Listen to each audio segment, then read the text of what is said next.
Lila had always been the kind of person who smiled even when life gave her little reason to. Every morning she woke up before the sun rose, brewed herself a weak cup of instant coffee, and caught the early bus to the diner where she worked.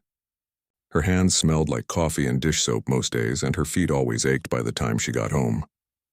Still, she told herself she was lucky. She had a job, a small apartment, and a dream to one day study hospitality management and maybe run her own little cafe. Life had not been kind to her, but she never complained. She had learned young that nobody was coming to rescue her, so she had to keep going no matter how hard things got. Her parents had died when she was in high school, and since then she had been on her own, juggling odd jobs and evening classes. Her best friend, Nadia, was the opposite of her, loud, confident, and full of wild ideas. Nadia worked at a salon nearby and was always trying to set Lila up with someone. "You can't spend your whole life pouring coffee and waiting for a miracle," Nadia had said one evening as they sat on the diner counter after closing. "You need to go out, meet someone decent, someone who actually cares about you." Lila had laughed softly. "I can barely afford new shoes, Nadia. Who's going to want to date a girl who smells like fried eggs and coffee?" Nadia had rolled her eyes. "That's nonsense. There's this guy my cousin knows, kind, smart, single. He's looking to meet someone normal. I told him about you and he wants to take you out." Lila hesitated. The idea of going on a blind date made her nervous. She hadn't dated anyone in years. Her life was too busy, too small. But Nadia was relentless. After a week of nudging and teasing, Lila finally gave in. "Fine," she said, laughing. "One dinner. But if he turns out weird, I'm blaming you." Nadia grinned like she'd just won a prize. "Deal. You're going to thank me later." That Friday, Lila spent hours getting ready, which was rare for her. She borrowed a simple dress from Nadia, one that fit a little snug but made her feel elegant. She tied her hair neatly and added a touch of lipstick, something she hadn't done in a long time. As she stood in front of the mirror, she barely recognized herself. For once, she didn't look like a tired waitress. She looked like someone who might actually deserve a nice evening. The restaurant Nadia had chosen was far fancier than any place Lila had ever been to. Its name was printed in golden letters above a tall glass door, and the warm light spilling out made it look like something out of a movie. Her hands trembled slightly as she pushed the door open. The smell of roasted herbs and wine filled the air. Waiters in white shirts moved smoothly between tables, carrying dishes that looked too beautiful to eat. She gave her name to the host, who smiled politely and gestured for her to wait while he checked the reservation list. Lila stood near the entrance, clutching her small purse, trying not to feel out of place. Everyone around her looked confident, dressed in expensive clothes, speaking softly as if they belonged to another world entirely. After a moment, the host nodded toward a corner table. "Right this way, miss." Lila followed him, her heart thumping. When she saw a man already sitting there, alone, wearing a dark suit, his face calm and composed, she smiled nervously.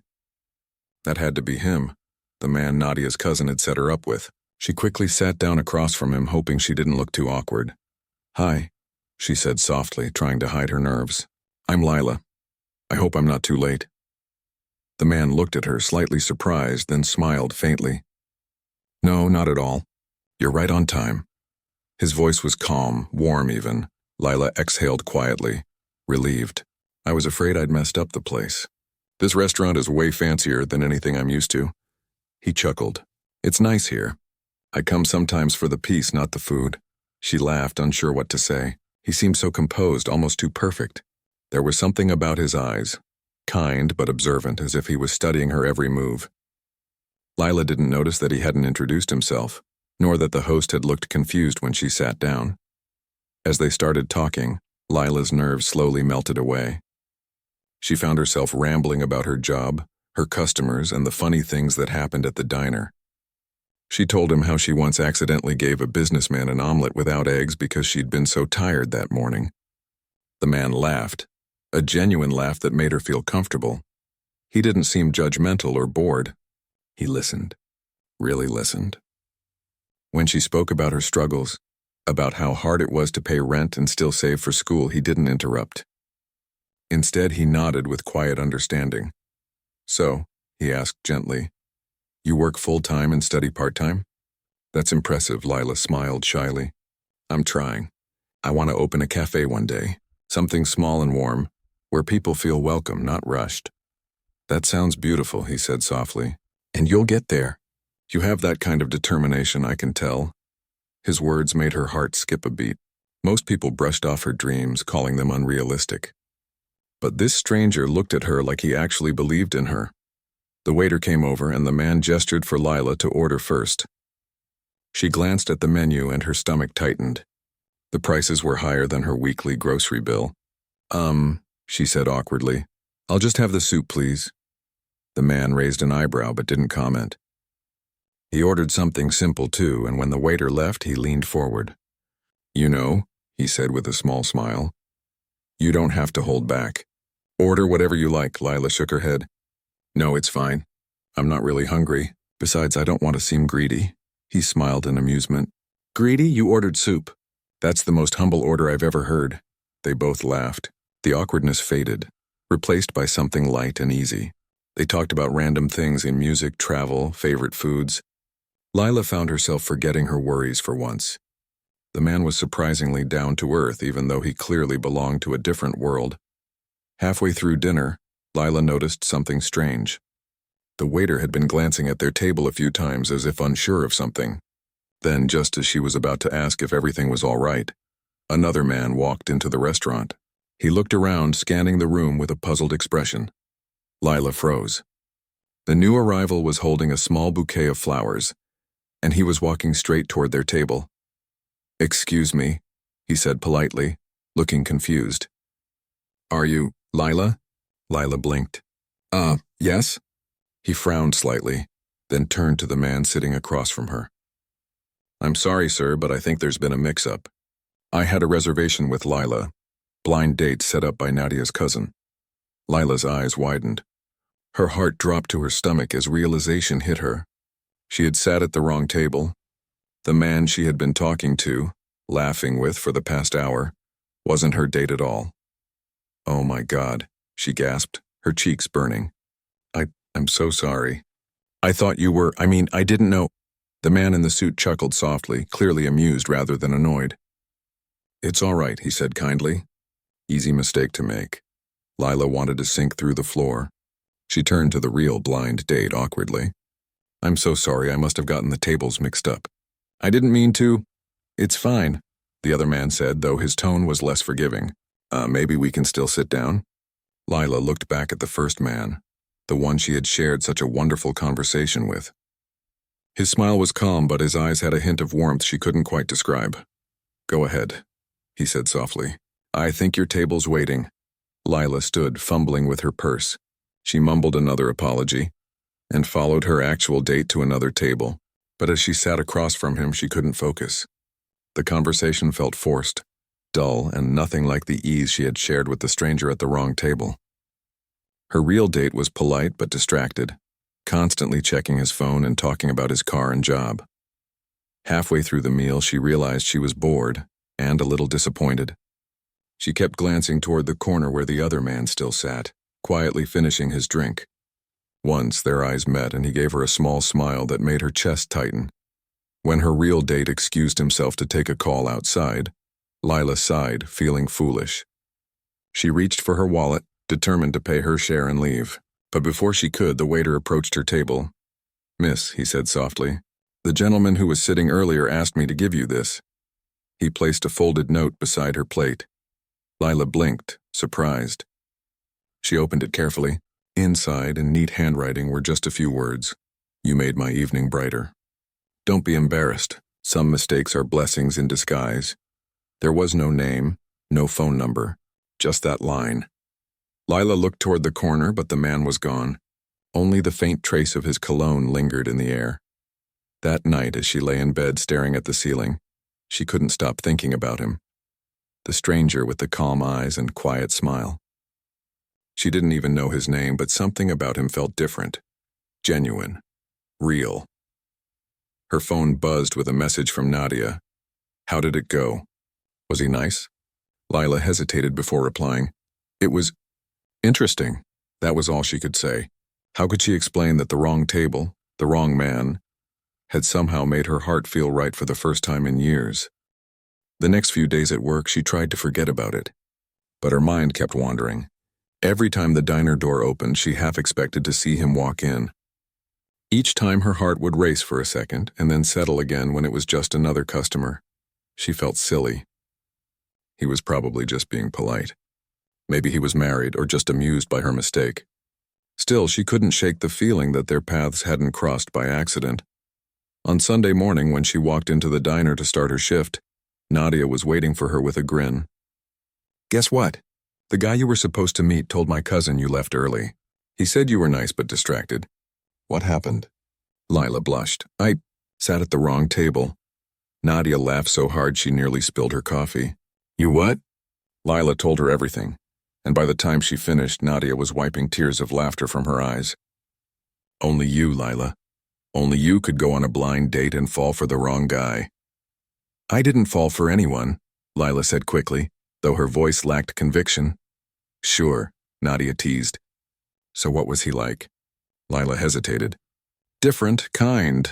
I don't know who he was, but he felt real." Nadia raised an eyebrow. "You didn't ask his name?" "I thought he was my date." "Why would I?" Nadia sighed dramatically. "You're hopeless. Maybe it's fate, though. Maybe you'll see him again." Lila smiled faintly, though she didn't believe it. Fate wasn't something she relied on. She believed in effort, in small steps, in survival. Still, as she poured coffee for a regular customer and wiped down the counter, she found herself looking out the window, just in case. Days passed and life went back to normal. But every night before she fell asleep, she thought about that evening. The laughter, the kindness in his voice, the way he'd looked at her without judgment. She didn't even know his name, but somehow he felt closer to her than anyone else had in years. What Lila didn't know was that the man, Ethan, hadn't forgotten her either. He had gone to the restaurant that night to escape another long day of meetings, not expecting to meet anyone. But then she'd walked in, nervous and genuine, sitting at his table like she belonged there. Her honesty had caught him off guard, and her laughter had stayed in his mind long after she'd left. As he sat in his office days later, surrounded by numbers and business calls, he found himself wondering how someone so ordinary could make him feel so alive. He didn't know how yet, but he was sure of one thing. He wanted to see her again, and fate, whether Lila believed in it or not, was already working quietly to make that happen. Lila tried to move on after that strange night, but the memory of the wrong table stayed with her. At the diner, she went back to her usual routine, pouring coffee, taking orders, and listening to customers talk about their day. She told herself it had just been a funny mistake, something to laugh about later, but deep down it didn't feel like just a mistake. It felt like she had stumbled into something that wasn't supposed to happen yet, somehow mattered more than anything else. Sometimes, while she was wiping a counter or waiting for an order, she'd catch herself smiling for no reason. She could still remember his calm face, the way his eyes softened when she talked, how he never looked at his phone, and how he seemed genuinely interested in what she had to say. It had been such a short meeting, but it had left a strange emptiness behind, as if she'd left something unfinished. One afternoon, about a week later, Lila was working the lunch shift when the bell above the diner door jingled. She looked up automatically and froze. Standing there, wearing a simple gray shirt and jeans this time, was the same man from the wrong table. For a moment, she thought she was imagining things. He looked slightly different without his suit, more casual, approachable, but those calm eyes were the same. He smiled as their eyes met. "Hi," he said softly, walking toward the counter. Lila blinked, trying to find her voice. You're the guy from the wrong table," he finished, chuckling. "Yeah, I remember," she laughed nervously. "I still can't believe that happened. I felt so embarrassed." He shook his head. "You shouldn't. It made my night a lot more interesting." Lila's heart skipped a beat. "What are you doing here?" He looked around the small diner. "I was in the area and thought I'd grab some coffee. Do you recommend anything?" She smiled, hiding her surprise. "Well, we're not exactly fancy here, but our house blend isn't bad. You want a table?" "I'll sit at the counter," he said, taking a stool. "Easier to talk that way." She poured him a cup and slid it across to him. "You sure you want to drink this after the kind of places you probably eat at?" He smiled. "Coffee is coffee. Besides, I think it tastes better when someone kind makes it." Her cheeks warmed and she busied herself with the sugar jar just to have something to do. "So, she said, trying to sound casual. Do you usually let strangers sit at your table, or was I just lucky? Only when they look as nervous as you did, he teased. You were sitting there clutching your purse like it was your life savings. She laughed, embarrassed. I probably looked ridiculous. No, he said, shaking his head. You looked real. Most people who come to places like that are trying to be someone they're not. You weren't. She looked at him curiously. You talk like you know a lot of people who pretend. He smiled faintly but didn't answer. She sensed there was more to him than he was letting on, but she didn't push. Instead, they talked about small things. Music, coffee, the weird customers she'd had that week. He laughed easily, and she found herself enjoying his company more than she'd expected. When his cup was empty, he glanced at his watch. I should get going. But I'd like to come back. Maybe when you're not working. Lila hesitated. You mean, like for coffee? Like a real date, he said, his eyes kind but serious. She felt her stomach flutter. You don't even know me, he smiled. I know enough to want to. Lila bit her lip, unsure what to say. She had never met anyone like him, calm, confident, and yet strangely humble. Still, a part of her wondered if this was a joke or a mistake. Why would a man like him want to see her again? She was a waitress with barely enough to pay rent. Okay, she said, finally, almost whispering. Coffee sounds nice. He smiled, wrote his number on a napkin, and slid it toward her. Call me when you're free. And for the record, I'm Ethan. Ethan, she repeated softly, committing it to memory. When he left, she found herself staring at the napkin like it was something fragile. She tucked it carefully into her apron pocket, her heart racing. That night, she told Nadia everything. You're kidding, Nadia gasped. He came to your diner? Lila, that's fate knocking right on your door. Stop, Lila said, laughing. It's just coffee. Coffee with a man who looks like that? That's not just coffee. Nadia grabbed her shoulders playfully. You better call him before he forgets your name. Lila rolled her eyes but smiled. I'll think about it. She didn't wait long, though. 2 days later, she texted him, asking if he was free Saturday morning. He replied almost instantly, can't wait. Same diner?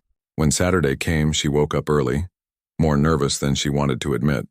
She wore her best jeans and a soft cream sweater, tied her hair back neatly, and arrived at the diner before him. He came in a few minutes later, smiling like he'd been waiting for her all week. They sat at a corner booth this time, away from the crowd. The conversation flowed easily. Lila talked about her childhood in the countryside, how she used to climb trees and dream of moving to the city. Ethan listened, asking gentle questions, genuinely interested. He told her a little about himself, that he worked in business management, which was vague but believable. He said he traveled often but had been trying to slow down lately. When she asked more, he steered the conversation back to her, always careful not to reveal too much about himself. They laughed often, and Lila found herself forgetting all her worries. She hadn't felt this light in years. She didn't know what it was about him, but being around him made her feel safe, as if nothing bad could reach her when he was near. When they finished their coffee, Ethan offered to walk her home. They strolled down quiet streets talking about everything and nothing. At her apartment door, he stopped. Can I see you again? He asked. Lila nodded before she could think twice. Yes. He smiled and said goodnight, and when he left, she realized she was smiling too. From that day, they began meeting regularly. Sometimes they went to the park and fed the ducks. Sometimes they walked by the river with ice cream cones. Once, he surprised her by taking her to a tiny old bookstore hidden in an alley, where they spent hours browsing shelves and talking about their favorite authors. Lila couldn't believe how natural it all felt. He never acted like he was trying to impress her, and she never felt like she had to hide who she was. Still, there were moments when she wondered about him. He never talked about his family or where he lived. He carried himself with quiet confidence, like someone used to being in charge. His clothes were simple, but everything about him, his watch, his shoes, his phone, looked expensive in a subtle way. One evening, as they sat on a park bench watching the sunset, she turned to him. Ethan, can I ask you something? He looked at her, smiling. Anything. What do you really do? You said you work in business, but that can mean 100 things. He hesitated for a moment, then said, It's hard to explain. I handle investments and manage companies. It's boring stuff, really, she laughed softly. Boring doesn't sound like the right word. He smiled, looking away. Maybe someday I'll tell you more. She didn't press further. She could tell he wasn't lying, but he was definitely holding something back. She told herself it didn't matter. What mattered was how he made her feel. Seen, respected, and understood. Over the next few weeks, their bond grew stronger. Lila's coworkers started noticing the change in her. She smiled more, worked faster, and even hummed while cleaning tables. Nadia teased her constantly, calling Ethan the mystery man. One night, Ethan stopped by the diner again, this time just as she was closing up. "Long day?" he asked as she wiped the counter. "The longest," she said, smiling. "You shouldn't keep coming here. You'll ruin your fancy image," he laughed. "I like it here. It feels honest." She leaned against the counter. "You really don't mind sitting in a place like this?" "Not if you're here," he said simply. Her heart skipped a beat. "You always say things like that." "Because I mean them," he replied. After that, he started helping her close up some nights. He'd sweep the floor or refill the sugar jars while she washed the dishes. They talked about life, what scared them, what they wanted, what they'd learned from disappointment. Lila told him about her parents, how she missed them every day, how she sometimes felt like she was still that scared girl trying to prove she could survive on her own. Ethan listened quietly, his expression soft. "You've done more than survive," he said. "You've built something with your own strength." "That's rare." His words touched her deeply. No one had ever said that to her before. Still, sometimes she wondered if she was dreaming. It all felt too good to be true. She didn't know much about Ethan's world, but she could tell he didn't struggle like she did, yet he never made her feel small or ashamed. One evening, as they walked near the waterfront, it started to drizzle. Ethan pulled off his jacket and draped it over her shoulders. "You'll get cold," she protested. "I'm fine," he said, smiling. They stood under a street lamp, the light reflecting on the wet pavement. She looked up at him, realizing how close they were. For a moment, neither spoke. Then, without thinking, he reached out and brushed a strand of hair from her face. "Lila," he whispered. "I'm glad you sat at the wrong table." She smiled faintly. "Me too." He leaned in and kissed her, gentle and unhurried as the rain fell softly around them. It was the kind of kiss that didn't need words, simple, sincere, and full of warmth. That night, Lila couldn't sleep. She kept replaying the moment in her mind, wondering how her life had changed so suddenly. A few months ago, she had been just another tired waitress counting tips. Now she felt alive in a way she hadn't known was possible, but deep inside she also felt a flicker of fear. Everything felt too perfect, and perfect things rarely lasted in her world. Meanwhile, Ethan lay awake in his apartment, staring at the ceiling. His world of wealth and business felt empty compared to the simplicity of her smile. He had told himself from the start that he wouldn't get too involved, but somewhere along the way he had stopped pretending. He cared about her, deeply. Yet there was one thing he hadn't told her, who he really was. He wasn't just a business manager. He was the owner of a growing company worth millions. He had kept it a secret, afraid she'd see him differently. He loved that she treated him like a normal person, not a man with money. He knew he couldn't hide it forever. But for now, he wanted to hold on to this feeling a little longer, to this simple, honest connection that reminded him what it meant to be human. Neither of them knew it yet, but the truth was waiting just around the corner, and when it came, it would test everything they thought they knew about love. The weeks after that rainy night felt like something out of a dream for Lila. Every day seemed a little brighter, every morning a little easier. She had never believed life could change just because of one person, but somehow Ethan had changed everything. He became part of her routine without even trying. Some mornings he would show up outside the diner before her shift started, holding 2 coffees, one for her and one for himself. Sometimes he'd walk her home at night after closing, even though his apartment was on the other side of town, and on weekends he'd plan small, simple dates, walks by the river, picnics in the park, a visit to the farmer's market. He didn't need to spend money to make her happy, and that was what she loved most about him. For Lila, it wasn't about gifts or fancy dinners. It was about the quiet moments, the way he listened, the way he looked at her like she was the only person in the world when she spoke. Ethan made her feel like her life mattered, like her dreams weren't foolish. But even as things grew deeper between them, Lila sometimes sensed something in him, a quiet distance, as if he carried a secret he couldn't share. Whenever she asked about his work or his family, he always gave vague answers, gently steering the topic back to her. She told herself it wasn't important. Everyone had their own walls, and she had no right to force him to tear his down. Still, sometimes when he got a phone call during their time together, she noticed his tone change. He would step away to answer, his voice low and serious, and when he returned, there was always a faint shadow in his eyes. He'd smile, pretend nothing happened, and Lila never pushed. But she noticed. One afternoon, she was wiping tables when Nadia came rushing into the diner, waving her phone excitedly. "You won't believe what I just found," she said, sliding into a booth. Lila laughed. "What now? Another wild beauty hack?" "No," Nadia grinned. "Okay, so I was scrolling through this business magazine online. My cousin sent me a link because she thought one of the guys looked familiar. And I swear, Lila, he looks exactly like your Ethan." Lila frowned.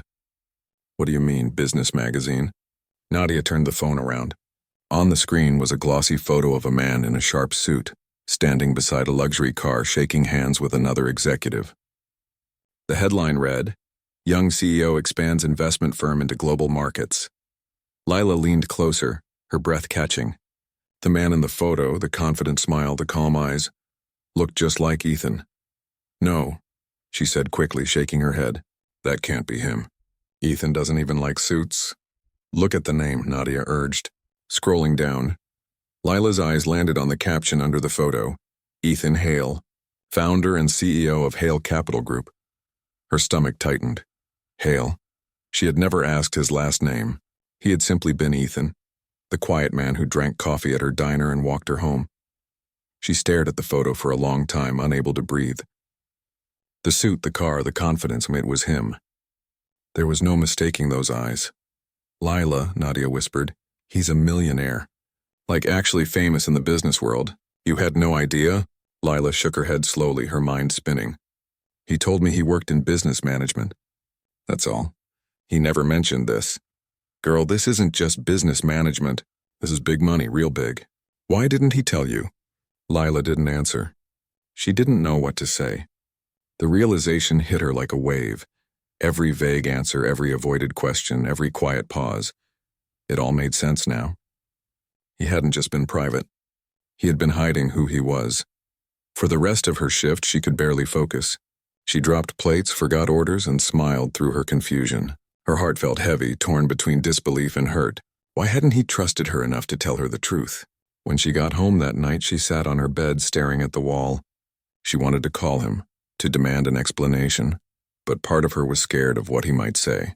What if everything between them had been a lie? Her phone buzzed.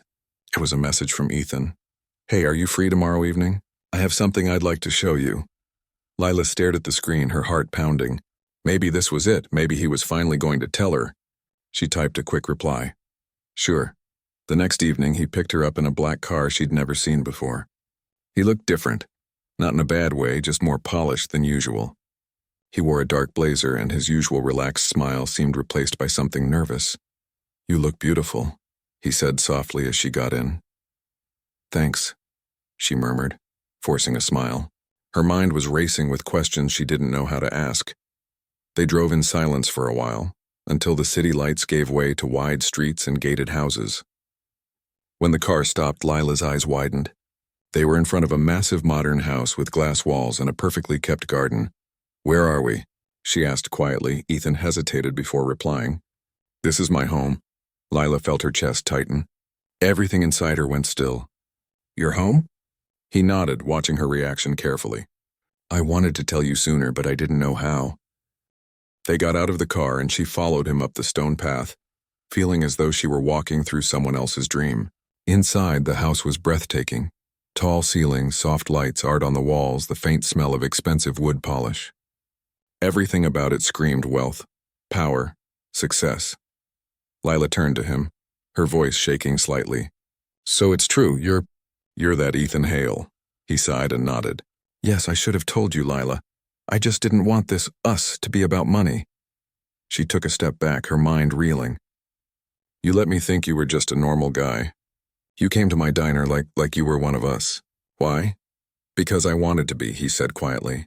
For once, I wanted someone to look at me and see a person, not a paycheck. And when you sat at my table that night, I felt something real. I couldn't risk losing that by telling you everything right away. Lila shook her head. But you lied. I didn't lie, he said softly. I just didn't tell you everything. That's the same thing, Ethan. Her eyes stung, but she refused to let tears fall. Do you know how stupid I feel right now? I've been telling you about my money problems, about working double shifts, and you just sat there like... She stopped herself, her voice breaking. You let me believe we were the same. He stepped closer, his voice filled with regret. I didn't mean to hurt you. I swear I never wanted this to be about what I have. I just wanted to be with you without all the noise that comes with who I am. Lila looked around the room. The paintings, the glass walls, the silent air of luxury. It all felt so far from her world that she almost couldn't breathe. You live in a different universe, Ethan, she whispered. You don't understand what it's like to count every dollar, to worry about rent, to eat instant noodles because it's all you can afford. And you let me sit there telling you all that while you live here? He looked pained. Because I wanted to know you, the real you. And you gave me that. You didn't try to impress me or ask for anything. That's why I fell for you. Lila's chest tightened. But I don't even know who you are anymore. There was silence between them, heavy and aching. Then she took a deep breath and said quietly, I need some time. Ethan nodded, his eyes full of guilt. I understand. She turned and walked out before the tears could fall. The night air felt cold as she stepped outside, her heart heavy with confusion. For the next few days, she avoided his messages and calls. She couldn't bring herself to talk to him. Nadia tried to convince her to see the bright side, that he must really care about her to go through so much just to be close. But Lila couldn't shake the feeling of betrayal. It wasn't about money. It was about trust. She had opened her heart to him completely, believing they were equals. Now she wasn't sure where she stood. At work, she smiled for customers, but inside she felt hollow. Every corner of the diner reminded her of him, the counter where he'd sat, the booth where they'd laughed. Even the sound of the bell above the door made her heart jump for a second before disappointment followed. One evening, as she was cleaning tables, the door opened, and there he was. Ethan stood there, looking tired but determined. He waited until the last customer left before walking up to her. Lila, please, he said softly. Just let me explain one more time. She crossed her arms, trying to stay calm. You already did. I didn't do it right, he said. I know I hurt you, but I didn't mean to. I kept my world hidden because I was afraid it would change how you saw me. She looked at him sadly. You were wrong. What changed how I see you isn't what you have. It's that you didn't trust me enough to tell me. He lowered his gaze. You're right, and I hate that I made you feel that way.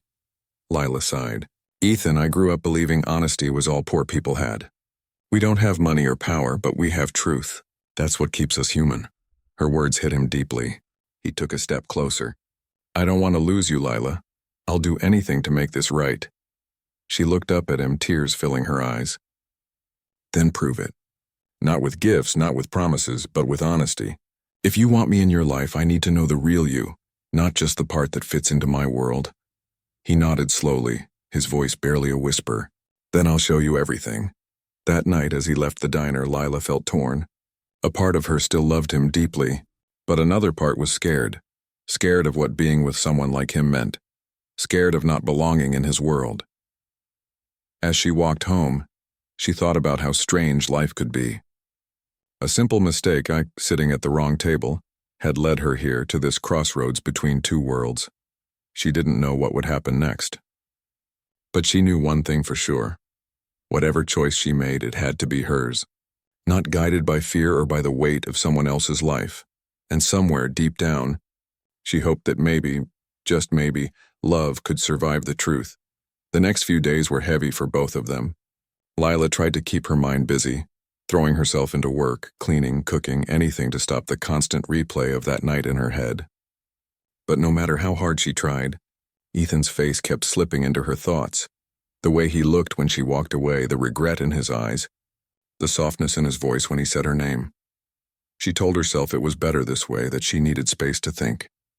But sometimes, in the quiet of the night, she would find herself staring at her phone, reading his old messages, wondering if he was thinking about her too. Ethan, on the other hand, hadn't stopped thinking about her for a moment. Every morning he'd sit by the window with his coffee, looking out at the garden but seeing nothing. His house felt bigger and emptier than ever. The silence reminded him of what he'd lost. Not the comfort of her voice or the sound of her laughter, but the peace she brought into his life. He'd spent years surrounded by people who wanted things from him. Investors, clients, social climbers. But Lila had never asked for anything. She'd given him her time, her kindness, her heart, without expecting a thing in return. And now that she was gone, he finally understood what it felt like to miss something money could never buy. For days he thought about what she said, about honesty, about how truth was all she had. He realized she wasn't angry because of who he was. She was hurt because she thought he didn't trust her enough to tell her, and she was right.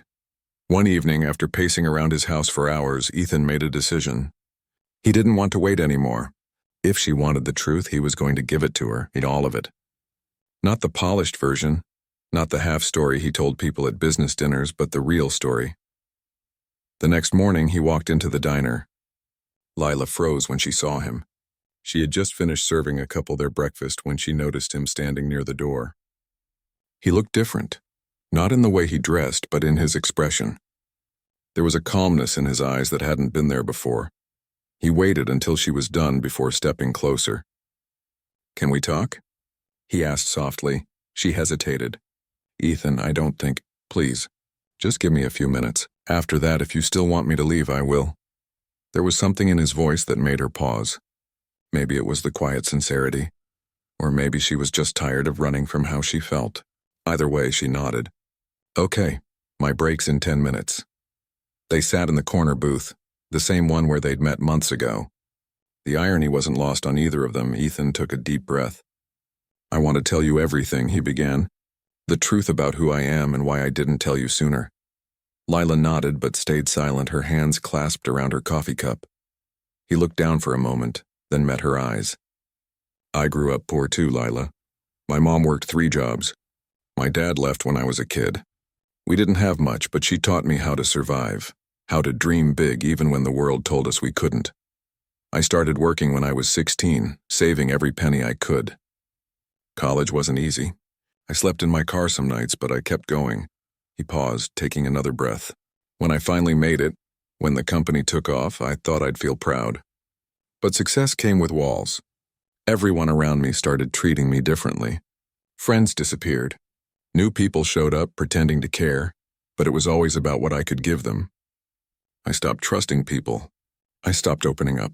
Lila listened quietly, her anger softening into something more complicated. "When you sat at my table that day," he said, his voice almost breaking, "you didn't care about any of that. You talked to me like I was just another person. You made me laugh. You made me feel normal. I was scared that if you knew who I really was, you'd see me like everyone else did, a bank account, not a person. That's why I didn't tell you, but I should have. You deserved better." For a moment, the only sound between them was the quiet hum of the diner. Lila's throat felt tight. She finally spoke. "I wish you had told me, Ethan.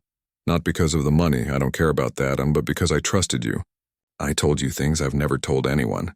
And it hurts to know that while I was being honest, you were hiding something so big." He nodded. "I know, and I'm sorry. I'll spend the rest of my life proving that I trust you, if you'll let me." She looked down at her coffee, her mind a mess of emotions. Part of her still loved him. That part wanted to forgive, to start again. But another part was afraid, and afraid of being hurt again. Afraid of stepping into a world she didn't belong to. After a long silence, she said softly, "I don't know if I'm ready to forgive you yet." He smiled sadly. "That's okay. I'll wait." And he did. Over the next few weeks, Ethan didn't push. He stopped showing up unannounced or sending expensive gifts. Instead, he came to the diner like he used to, quietly, humbly, sitting at the counter with his coffee. Sometimes they talked, sometimes they didn't. But every time he left, he'd leave a simple note on a napkin. Not love notes, but small things like, "Hope your day goes well," or "You're stronger than you think." Lila didn't throw them away. She kept each one tucked into a small box in her room. She told herself it didn't mean anything, but deep down she knew she was lying to herself. One rainy evening, the diner was almost empty. Lila was wiping the counter when she noticed Ethan staring out the window. The rain was coming down hard, the kind that soaked everything in seconds. She walked over and said quietly, "You should wait till it slows down before leaving." He smiled. "You still worry too much." "Old habits," she said, smiling faintly. There was a pause before he said, "Would you let me take you somewhere this weekend?" "No fancy restaurants, just somewhere peaceful." Lila hesitated, then nodded. "Okay." That weekend, he picked her up early in the morning. The sky was gray and the air smelled like rain. They drove out of the city past open fields and quiet back roads until they reached a small lakeside cabin surrounded by trees. It wasn't grand or luxurious, just simple and calm. "This is where I go when I need to think," he said, unlocking the door. Inside, the cabin was cozy, with wooden walls, a fireplace, and shelves filled with books. There were photos of his mother, old postcards, and a few framed pictures of his early company days, before the fame. Lila looked around slowly. "It's beautiful," he smiled. "It's the only place that still feels real sometimes." They spent the day walking by the lake, talking about everything and nothing. He told her stories from his childhood, how he once sold lemonade on the street to buy his mom a birthday gift, how he failed his first business pitch because he was too nervous to speak. For the first time since she found out the truth, Lila saw him not as a millionaire, but as the man she'd fallen for, awkward, kind, humble. And as the sun began to set over the lake, she realized that the wall between them had started to crumble. That night they sat by the fire, the crackling flames casting soft light across the room. Lila was quiet for a while before finally saying, "You know what scared me most?" Ethan looked at her. "What?" "That you'd change," she said softly. "That once I knew who you really were, you'd turn into someone else. But sitting here right now, you're still the same person who spilled coffee on his shirt the first time we met." He laughed quietly. "That was the worst first impression ever." "It was," she said, smiling. "But it was real." He looked at her for a long time, then said quietly, "I don't ever want to lose what's real with you, Lila. Whatever it takes, I'll protect that." She didn't answer right away. But then she leaned her head against his shoulder, and for the first time in weeks, it felt right. Over the next few months, they slowly began rebuilding what was broken. Ethan introduced her to his world, but he did it gently. Small steps. He brought her to his office once, showed her how his business worked, introduced her to his team. She felt nervous, out of place at first, but Ethan never let her feel small. He made sure she knew she belonged, not because of her background, but because of who she was. Lila, in turn, showed him her world too. She brought him to her neighborhood, introduced him to her friends at the diner, and even made him try her favorite cheap burger from a food truck. He loved it despite pretending it was too greasy just to tease her. It wasn't always easy. There were moments of doubt, moments when old insecurities surfaced, but they talked through them. They learned to meet in the middle, to balance their worlds instead of choosing between them. And somewhere in the quiet rhythm of those days, love grew stronger. Not the kind that burns fast and fades, but the kind that endures. Slow, steady, and real. One evening, months later, Lila stood outside the diner after closing. Ethan was waiting for her, leaning against his car. He smiled as she walked up, but there was something different in his eyes, a nervous excitement she hadn't seen in a while. "What's going on?" she asked, smiling. He took her hand gently. "Come with me." They drove through the city until they reached a small restaurant overlooking the water. It was quiet and softly lit with a single table by the window. She looked around, puzzled. "What is this?" Ethan smiled. "Do you remember the first night we met?" "How could I forget?" she said. "I sat at the wrong table and embarrassed myself," he laughed. "You didn't embarrass yourself. You changed my life." He reached into his jacket pocket and pulled out a small box. Her heart skipped a beat. "Lila," he said softly, his voice steady but full of emotion. "That night I didn't know what I was looking for. I just knew I was lonely. And then you sat down by accident and everything changed. You showed me that love doesn't care about where you come from or how much you have. It just happens, and when it's real, it stays." Her eyes filled with tears as he opened the box. Inside was a simple silver ring. Nothing flashy, just elegant and beautiful. "I don't need anything else," he said. Just you. Will you marry me? Lila covered her mouth, tears streaming down her cheeks. For a long moment she couldn't speak. Then she whispered, "Yes." He slipped the ring onto her finger and she threw her arms around him, laughing and crying all at once. For once, it didn't matter who they were or where they came from. It didn't matter that she was a diner waitress and he was a millionaire. All that mattered was the love that had started with a mistake. A simple, beautiful mistake that brought two worlds together.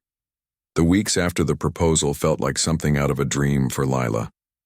She still woke up some mornings half expecting it all to disappear. The ring. The promise, the way Ethan looked at her like she was his whole world. But every time she saw him waiting for her outside the diner or holding her hand as they walked down the street, she knew it was real. They didn't rush into planning the wedding. Both wanted time to let everything sink in.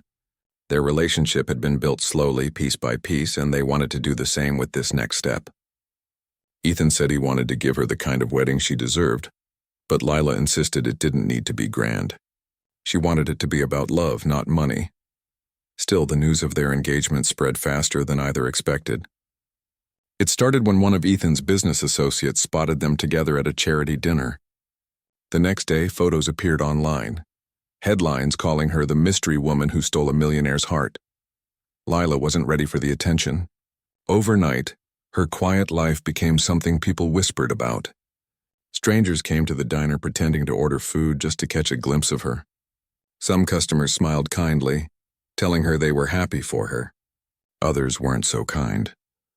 One woman muttered loud enough for her to hear, "Of course she's marrying him. Who wouldn't? A poor girl like that hits the jackpot."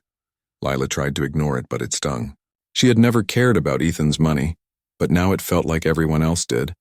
When Ethan found out about the gossip, he was furious. "You shouldn't have to deal with this," he told her one evening as they sat on her apartment balcony. She shook her head. "It's not your fault. People will always talk.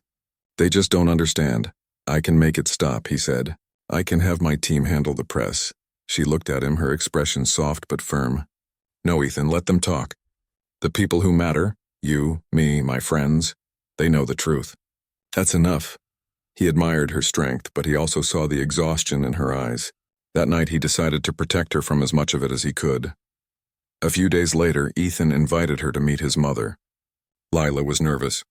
He had told her how much his mother meant to him, how she'd raised him alone, working double shifts to keep him in school. Lila wanted to make a good impression, but she couldn't help feeling like she didn't belong. When they pulled up to the house, she took a deep breath. It wasn't as big as Ethan's home, but it was beautiful, warm and filled with flowers. His mother greeted them at the door, a kind-looking woman with gentle eyes. She smiled when she saw Lila, pulling her into a hug that immediately eased her nerves. "So you're the young woman who made my son smile again," she said warmly. "I've heard so much about you," Lila blushed. "I hope it was all good, all wonderful," she said, smiling. "Come in, dinner's ready." The evening went smoothly. His mother was kind, curious, and humble. She asked Lila about her life, her job, her dreams. By the end of the meal, it felt less like a formal meeting and more like family. When Lila helped her clear the table, his mother touched her hand gently. "You remind me of myself," she said softly. "When I met Ethan's father, I had nothing. People said it would never work. But love has a way of proving everyone wrong. You just hold on to that." Those words stayed with Lila long after they left, but not everyone was as accepting. A few days later, Ethan brought her to a business event, a dinner where he was supposed to meet potential partners. Lila dressed simply but elegantly, hoping to fit in. The moment they entered the room, she could feel the stares. Several women whispered behind their glasses of wine, and one of the men made a joke about Ethan's charity project, loud enough for her to hear. Ethan shot him a cold look that silenced the table, but the damage was done.